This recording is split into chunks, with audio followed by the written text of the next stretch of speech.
Aprenda uma coisa: o mundo gira. O que tem que chegar, chega. O que tem que ir, vai. O que é seu se aproxima. O que já não tem lugar na sua vida se despede. A gente perde e ganha o tempo todo, mas nem sempre as perdas são derrotas.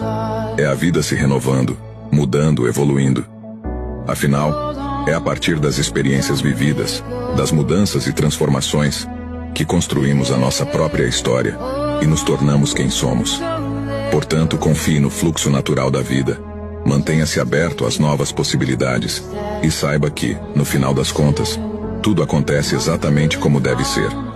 Acredite no processo e esteja disposto a permitir que a vida siga o seu curso, levando você para onde você precisa estar. Lembre-se sempre: o universo conspira a seu favor.